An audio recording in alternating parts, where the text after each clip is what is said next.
मेरे भाई बहन, आप लोगों को मेरा जय श्री राधे, जय श्री कृष्ण।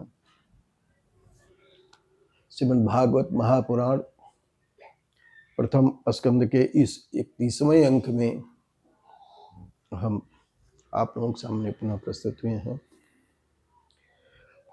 मेरे भाई बहन, धन दे देना, महल दे देना, बड़े बड़े कॉम्प्लेक्स बना देना, ये जीवन की कोई उपलब्धि नहीं है। तो किसी को दे देना ये भी कोई बड़ी बात नहीं है। सबसे बड़ा दान वो है कि आप किसी को भगवान के प्रति उसको लगा दें।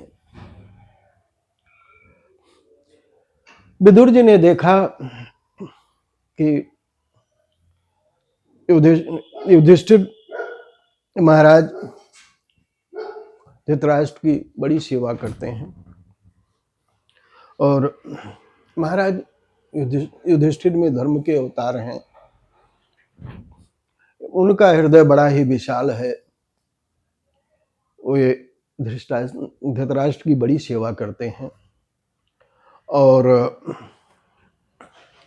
धृतराष्ट्र गांधारी के साथ में हस्तिनापुर में ही रह रहे हैं और जो समय आने वाला है उसकी गति को विदुर जी महाराज समझ गए कि अब इनका अंतिम समय आने वाला है और ये हस्तिनापुर में ही रम गए हैं। वे अपने बड़े भाई धृतराष्ट्र के पास गए और कहा, महाराज आप किसकी ममता में पड़े हुए हैं, यहाँ क्यों पड़े हुए हैं? ओ महीयसी जंतोर जीविता सा यथा भवान भीमापवर्जितं पिंडमादत्ते गृहपालवतो। महाराज, आप पराये घर में बड़े हुए हैं। अरे भीम के दिए हुए टुकड़े को खा करके, जैसे कुत्ते लोगों को टुकड़ा फेंक दे और खा करके जीवित रहता है, उसी तरह से आप जो है पराये के घर में पड़े हुए हैं। अरे महाराज, यहाँ रह करके आप किस गौरव का अनुभव करते हैं? अरे जिसकी विवाहिता पत्नी को आपने भरी सभा में चीरहरण कराया, महाराज जिसे आपने विष दिया, लाक्षागृह में जलाने की कोशिश की, जिसकी धन संपत्ति पूरी छीन ली, उसी के घर में रह करके उसी के टुकड़े पर पलने में आप किस गौरव का अनुभव करते हैं? आपके 100 पुत्रों की मृत्यु हो गई, अब किस लिए आप इस हस्तिनापुर में बैठे हो महाराज? आने वाला समय बहुत कठिन है महाराज। चुपचाप बिना किसी की बाट देखे आप इस घर से निकल चलिए। धन्य है विदुर जी जो अपने बड़े भाई को भगवत भक्ति के मार्ग पर चलने के लिए प्रेरित करते हैं। विदुर जी की बात सुन करके धृतराष्ट्र घर से निकल गए। जब सुबल नंदिनी परम तपस्विनी परम पतिव्रता गांधारी ने देखा कि मेरे पति इस हस्तिनापुर से निकल करके जा रहे हैं, तब वो भी अपने पति के साथ चल दी और वे लोग हिमालय की यात्रा पर निकल गए और सप्तर्षियों को प्रसन्न करने के लिए हिमालय के दक्षिण भाग में सप्त स्रोत है, जहां पर गंगा जी 7 भागों में विभक्त हो गई है, उसे सप्त स्रोत करते हैं। उसी तरफ निकल गए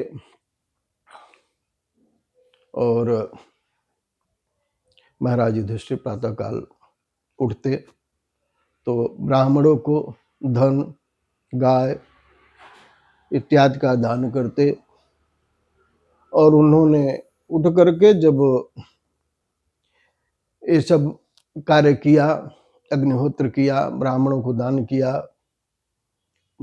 और गुरुजनों को प्रणाम करने के लिए जब वे धृतराष्ट्र के महल में गए तो देखा कि वहां न धृतराष्ट्र हैं न गांधारी हैं और उनके चाचा विदुर जी भी नहीं। ऐसा देख करके उन्हें बड़ा आश्चर्य, बड़ा दुख हुआ। और वहीं संजय बैठे थे। संजय से पूछा कि मेरे ताऊ जी, मेरी बड़ी माँ और चाचा विदुर जी कहाँ गए? संजय ने कहा, महाराज उन लोगों ने मुझे ठग लिया और आपके ताऊ जी, आपके चाचा और आपकी बड़ी माता जी कहाँ गए, उनका क्या संकल्प है, इसका मुझे कुछ पता नहीं। और मैं क्या बताऊं महाराज, मेरा दिल बहुत व्यथित है। महाराज युधिष्ठिर कहने लगे कि क्या मेरे ऊपर ऐसा नहीं कि कोई अनिष्ट की आशंका सोच करके वे कहीं गंगा जी में तो नहीं कूद गए? मेरे ताऊ जी, मेरी बड़ी माँ, मेरे चाचा कहाँ चले गए? और शोक से संतप्त हो उठे, क्योंकि महाराज युधिष्ठिर बड़ों का सम्मान बहुत करते थे। मेरे भाई बहन, जो बड़ों का सम्मान करते हैं उनकी आयु, कीर्ति सब कुछ बढ़ती है, इसलिए बड़ों का सम्मान करना चाहिए। और महाराज युधिष्ठिर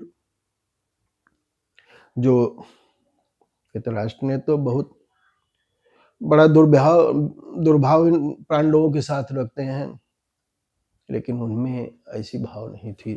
शास्त्रों में कहा गया है, अभिवादन शीलस्य वृद्धा नाम उपासते तस्य चत्वारि वर्धन्ते आयुर्विद्या यशो बलम।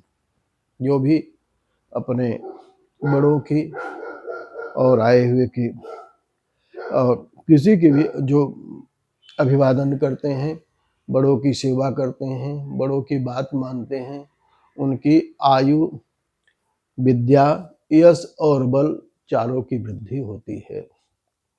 और महाराज युधिष्ठिर धृतराष्ट्र, गांधारी और चाचा विदुर जी को न पा करके उद्विग्न हो ही रहे थे कि इतने में तुम्बुरु के साथ देवर्षि नारद जी वहां पधार गए। उन्होंने कहा, उन्होंने बड़े प्रेम से अपने भाइयों के साथ में नारद जी की अगवानी की, उनकी पूजा की। और देवर्षि नारद जी से पूछा, भगवान आप तो त्रिकालज्ञ हैं, सब कुछ जानते हैं, मेरे ताऊ, मेरी बड़ी माँ और मेरे चाचा कहाँ चले गए हैं? और मेरा दिल उनके याद करके बहुत व्यथित है।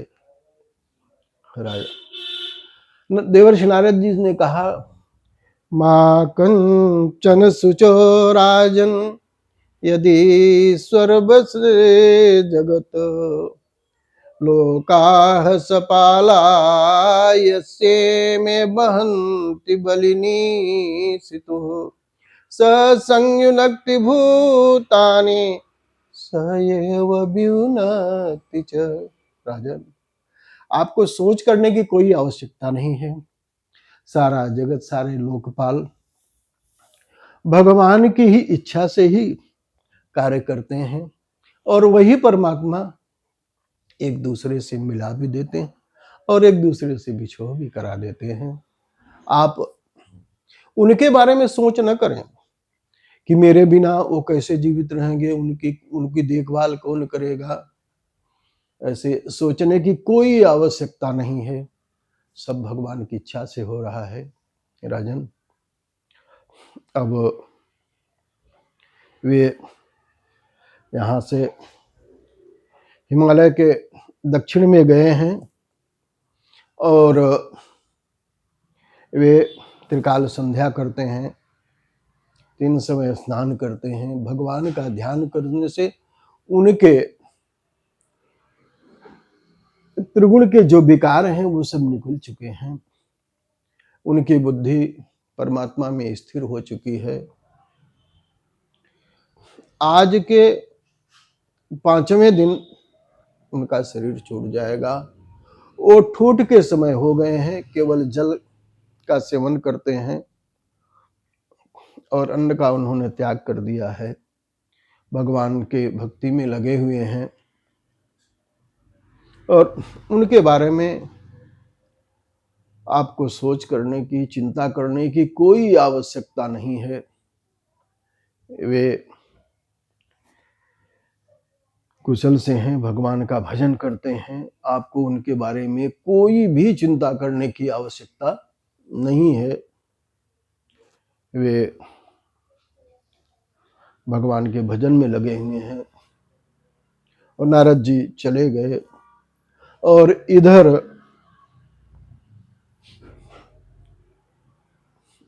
धृतराष्ट्र ने अपने प्राणों का त्याग किया और उनकी चिता बनाई गई और उस पर्णकुटी के साथ चिता को जलते देख करके सती गांधारी ने भी उन्हीं का अनुगमन किया और विदुर जी अपने भाई का यह आश्चर्यजनक मोक्ष देख करके वे भी प्रभास क्षेत्र को चले गए और ये अंक यहीं पूर्ण होता है।